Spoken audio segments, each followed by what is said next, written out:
Baik, kita berjumpa lagi Bina Jenama anda dalam Jenama hari ini bersama saya Linda On.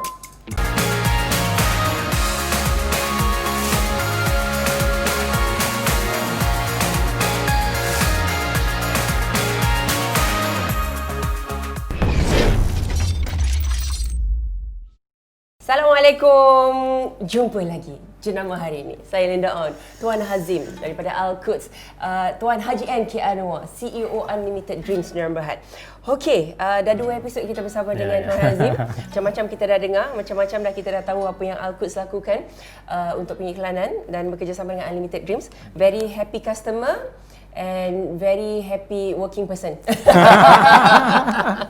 Okey, dan ya, ni sekarang saya nak tanya tentang tadi Tuan Hazim ada cakap banyak juga cabaran-cabarannya kan, dan satu lagi pula kita ada cerita tadi kat ujung-ujung yang takut tak beli kereta. Betul. Bila ini satu masalahnya juga bila iklan dah bagus. Ya, betul. Betul tak? Yang kita belum cakap pasal ni kan. Betul. Iklan dah hebat ni, fantastic. Unlimited Dreams, I got money. Unlimited Dreams pun dah buat research, dah buat study, you kena buat iklan sekarang pam. Iklan semua dah bagus, dah hebat, tapi syarikat tu tak mampu buat. Betul. Sebab lambakan respon, lambakan duit yang nak masuk ni, tapi tak terbuat sebab pekerja semua. So macam mana bila Tuan Hazim dah tengok first year dah nampak naik 100%, second year 200%, third year 300%. Macam mana Al-Quds nak cater dengan permintaan ramai?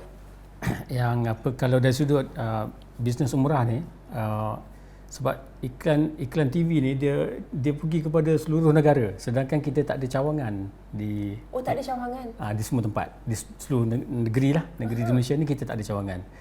Tetapi hasil daripada 3 tahun tu, bila kita iklan, bila jenama kita dah mula kuat, kita dapat pertanyaan untuk buka branch, untuk buka cawangan daripada jemaah kita sendiri sebenarnya. Jemaah kita sendiri yang memang nak cari peluang bisnes. Jadi alhamdulillah kita dapat buka cawangan. Sebab dengan buka cawangan tu, contoh kita buka cawangan di Penang, di Perak, kita buka di Sabah, kita ada buka. Jadi dengan buka cawangan tu kita dapat cater dia jemaah yang negeri-negeri berkenaan lah untuk tunaikan umrah bersama kita. Itu satu pekerjaan kita. Dan yang keduanya, kita gunakan sistem. Maknanya kita upgrade lah. Supaya kita pastikan setiap yang masuk tu tak tertinggal. Maksudnya kita monitoring. Kita memperketatkan lagi monitoring. Monitoring kena ketat lah, sebab kalau yang dah telefon tanya, dia kena respon segera. Kalau dah orang telefon atau orang WhatsApp kita tak jawab, 2-3 hari tak jawab, nanti kita akan miss lah. Apa ke bondo kan. Iklan pandai lah. Tapi kita tak layan, kita suruh orang call tapi tak layan kan. So yang itu kita gunakan sistem, dan HQ memantau setiap panggilan-panggilan sama ada dijawab ataupun tidak. Kita gunakan sistem. Okey, kita nak cerita sikit tentang kompetitor. Tak tahu Tuan Hazim ataupun NK yang boleh jawab. Sebab syarikat yang menyediakan perkhidmatan umrah ni banyak kat Malaysia kan? Terlalu banyak, ratusan, banyak sangat. Ribu. Kan? Banyak sangat. Jadi macam mana you all bersaing bila banyak sangat kompetitor, banyak sangat pesaing ni? Apa kelainan yang Al-Quds lakukan? Dia persaingan, okey. Persaingan ni adalah satu yang of course lah menyihatkan. Kita terpaksa kata menyihatkan. Kalau boleh nak yang lain sakit, kita seorang sihat lah. Itu kalau boleh. Okey, persaingan ni bagus, tetapi macam kita satu yang pasti, kita ada satu produk yang agak unik daripada orang lain, daripada syarikat travel agent lain. Kita gunakan satu hotel tu, dan agensi lain di Malaysia tu dia tak berminat sangatlah dengan hotel ni, tetapi kita mengambil langkah untuk menggunakan hotel ni, dan kita membuat promotion secara besar-besaran melalui TV. Memang kita sebut terus nama hotel tu, and then kita naikkan ranking hotel ni di mata jemaah, dan jemaah akan telefon kaunter balik tanya apa special ni hotel ni, sampai Al-Quds bagi tahu orang duduk hotel ni. And then hasil daripada situ sebenarnya kita menjarakkan diri daripada pesaing lah, sebab pesaing kita tak duduk hotel tu. Boleh sebut ke hotel apa? Hotel Anjum. Apa tak pernah dengar. Itulah dia. Mekah? Madinah? Mekah.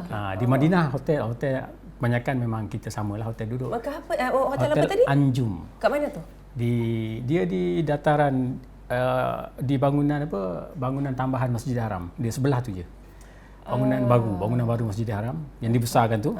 Hotel Anjum di sebelah tu je. Berapa lama perjalanan pergi ke Haram? Dalam 7 ke 8 minit 9 minit macam Berjalan tu lah. Jalan. Azan dengar? Masih dapat dengar? Dengar azan dengar. Bukan apa yang saya pernah pergi Mekah dulu. Ini cerita betul ni. Travel agent ni yang bagi I duduk hotel ni, azan dekat Masjidil Haram tak dengar. Oh. Oi, jauh. Betapa jauhnya. Betul. Yang I dengar azan daripada satu masjid mana, I cakap kenapa kasar azan ni? Sebab dia punya azan tak sama. Macam Haram punya azan kan dari lembut, mendayu-dayu. Bila saya nak, Allahu Akbar, Allahu Akbar. Takkanlah Masjidil Haram azannya macam ini. Masjid kampung Masjid kampung macam masjid kampung. Rupanya bila sebab tu first time sampai, jalan kaki nak pergi ke Masjidil Haram punya jauh. Barulah tahu kenapa kita tak dapat dengar azan kat Masjidil Haram. Tapi tak apalah, kita bayar memurah agaknya yang time tu kan.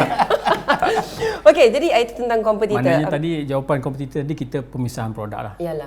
Pemisahan produk. Walaupun produknya murah. Tapi sebenarnya dalam murah tu ada elemen-elemen dia. So elemen ini yang menentukan perbezaan. Perbezaan antara agensi dengan agensi. Ya. Sebab umrah ni sebenarnya dia lebih pada macam mana you touch you punya jiwa jemaah. Sebab macam mana dia panggil mutawif. Betul, mutawif ke apa? Mutawif. Bagaimana mutawif? Perkhidmatan mutawif. Perkhidmatan mutawif, macam mutawif tu jaga jemaah. Betul. Kat situ jemaah akan macam teringat mutawif, teringat ustaz ni baiknya dia. Sanggup berhenti, teringat nak buang kecil dia berhenti sikit. Benda-benda kecil-kecil macam gitu pun kita perasan tau, sebab servis tu very very important. Betul. Kan? Okay, so baik, kita nak cerita tentang ini, terpaksa saya nak sentuh juga sebab ini apa yang berlaku pada dunia, iaitu sejak pandemik ni COVID-19.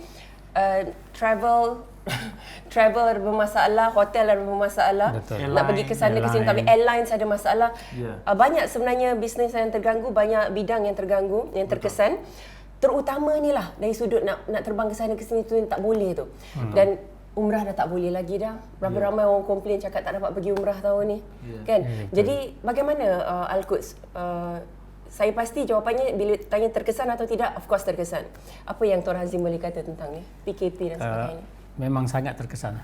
Sangat terkesan sehingga kan ada kaki tangan kita yang kita terpaksa minta bercuti lah. Minta bercuti. Tapi kehidupan harus diteruskan. Betul. Dengan pelbagai komitmen. Jadi kita telah membuka satu, orang kata apa, bidang barulah. Kita cadangnya buat sementara, tetapi jika berjalan elok kita akan teruskan. Kita memasuki kata industri makanan, iaitu dengan kata membuka kedai daging lah, daging premium, daging premium, dan juga kita melihat kemungkinan untuk possibility kita nak pasarkan daging kita ke hypermarket dan sebagainya lah. Yalah, terpaksa juga NK kita pun selalu cakap waktu PKP ni macam mana kalau perniagaan tu tak jadi, kita diversify ataupun kita ubah, kita tukar terus buat benda yang lain yang boleh jadi, yang menjadi. Sebab tak nak kita terpaksa menghadap benda-benda pandemik ni semua kan, PKP ni semua kan, keluar kena samaan pula. Kita 3 orang kita terpaksa bermula balik lah. Bermula semula. Tapi kita tak tahu mungkin bila, sebab sekarang umrah dah open kan? Dah open. Bulan 11 dah terima. Cuma Malaysia je tak lepaskan lagi kan. So tapi tak apa, insya-Allah lepas selesai segala PKP ni, semoga Al-Quds kembali as strong as before, start balik semula dengan iklan TV. Jangan lupa dapatkan unlimited drinks. Kita naikkan jadi 500% pula lepas ni. Dia satu konsep yang saya nampak sebenarnya hasil daripada pembinaan jenama kita ni. Maksud jenama kita dah okey, dah steady dengan bantuan unlimited dream, siaran TV dan sebagainya. Kita nampak macam ni, bila umrah tu dah buka balik, company mana, agensi mana yang menjadi pilihan utama jemaah. Dan kita nampak, kita buat iklan sikit lagi iklan, dia terus orang akan ingat dan InsyaAllah. Baik, kita ada sesuatu kami ada sesuatu nak beritahu kepada anda. Kalau boleh anda lihat ni dulu.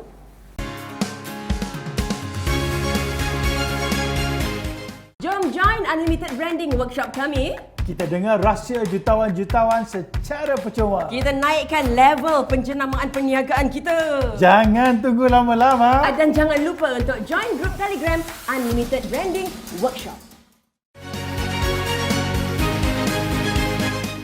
Itu dia, Unlimited Branding Workshop.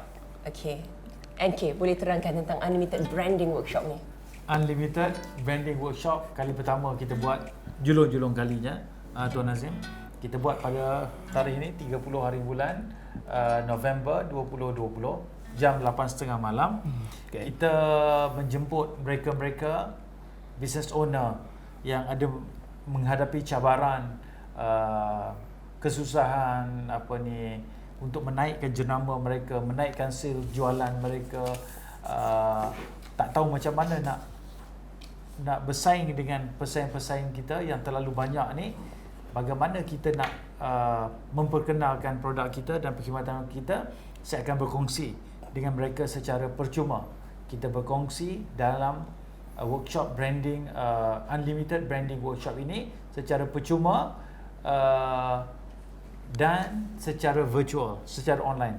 Tuan Nazim boleh berada di Kota Baru, orang lain boleh berada di Sabah dan Sarawak. Kita boleh join kita punya grup ini. Hanya anda perlu letakkan atau register nombor anda di Telegram ini ataupun di belakang ni, and then kita akan share the link nanti satu hari sebelum kita punya event, insya-Allah. InsyaAllah. Baik, Tuan Hazim, akhir sekali ni Tuan Hazim, soalan kepada Tuan Hazim, sebab akhirnya hujungnya ialah kita nak beritahu kepada penonton betapa pentingnya penjenamaan, betapa pentingnya pengiklanan, betapa pentingnya Unlimited Dreams. Okey. Saya nak tanya pada Tuan Hazim, kepentingan sesebuah syarikat, tak kira yang memberi servis atau menjual barang, untuk membuat iklan, untuk branding, dapatkan branding yang kuat. Kepentingannya, Tuan. Saya melihat macam ni, sememangnya pembinaan jenama ni sangat penting. Tapi dia bukan kita terus dapat membina jenama. Memang kita perlukan tempoh. Tempoh. Macam kami di Alkut pun kami memerlukan 3 tahun untuk membina jenama. Maknanya iklan tahun pertama tu memang kita fokus pada produk, tahun kedua fokus pada produk, tahun ketiga tu kita tak fokus pada produk. Kita just fokus pada jenama. Maknanya kita just sebut Alkut. Jadi orang dah dengar Alkut dia dah tahu dah. Dah tahu dah. Jadi saya nak sarankan kalau syarikat-syarikat yang ada kat luar sana, memang kalau tak ada lagi program macam untuk pembinaan jenama tu dah boleh memulakan. Sepatutnya dah bermula. Strategi dia untuk membina jenama, dan boleh orang kata start berkawan lah dengan mana-mana agensi macam Unlimited Dreams ke kan, untuk mendapat bimbingan macam mana untuk bermula. Kalau tak keberatan, boleh saya tahu Al-Quds ni, yang kita cerita ni ialah 3 tahun. Sebelum itu Al-Quds baru start ke? Dah berapa lama sebenarnya Al-Quds ni? Al-Quds sebenarnya dah 20 tahun. 20 tahun. Bermakna dah 3 tahun, tolak tu 17 tahun lah. 17 tahun di dalam pasaran. Tetapi bila kita dah start engage Unlimited Dreams, kita dah start atur strategi untuk pembinaan jenama tu, kita melihat lonjakan sales yang sangat ketara lah. Sangat ketara Sangat ketara. Saya suka yang angka 7 ni, Angkeh. Dia punya modal 700,000 setahun. Dia dapat 70 juta setahun. Itu berapa persen tu, Angkeh? Cepat, do your math. Modal 700 dapat 70 juta. Tapi sangat-sangat berbaloi. Tapi sikit lagi, kita tinggal 2 minit. Mungkin Tuan Hazim boleh komen jugalah tentang bagi mereka yang ada produk, tak kira servis, perkhidmatan ke, menjual produk dan sebagainya, yang tak mahu iklan, tak penting iklan katanya, mereka boleh lakukannya sendiri dan tak perlu NK. Saya sebenarnya iklan tu kebanyakan orang, kalau yang bagi yang tak mahu iklan tu, mungkin kita boleh simpulkan beginilah. Saya tak tahu sama ada betul atau tidak, tapi mungkin dia melihat iklan tu sebagai satu perbelanjaan. Sebenarnya iklan ni bukan satu perbelanjaan. Iklan merupakan satu pelaburan. Pelaburan ya? Okay. Iklan adalah satu pelaburan. Kalau kita fikirkan iklan sebagai perbelanjaan, kita akan merasa bahawa kosnya akan terlalu tinggi. Tapi kita fikirkan mengenai pelaburan, kita tak fikirkan kos sekarang, tapi kita fikirkan pencapaian kita untuk mungkin setahun akan datang, 2 tahun akan datang ataupun 3 tahun akan datang. Betul. Okey, satu pelaburan investment. Satu investment. Ya. Baik, tinggal seminit yang terakhir, apa-apa yang Kira nak katakan? Saya nak cakap terima kasih kepada Tuan Nazim sudi datang fly ke Kuala Lumpur bersama-sama kita dalam program jenama hari ini, untuk satu hari suntuk kita bersama-sama untuk 3 episod, dan saya ucap terima kasih. Sama-sama kita support lah Al-Quds Umrah dan bisnes baru mereka, di masa akan datang? Ya, betul. Ha? Pada apa? Daging premium. Kami ada kedai daging premium Daging di premium. Seksyen 8 Bangi. Seksyen 8 Bangi. Apa Ya. nama kedai?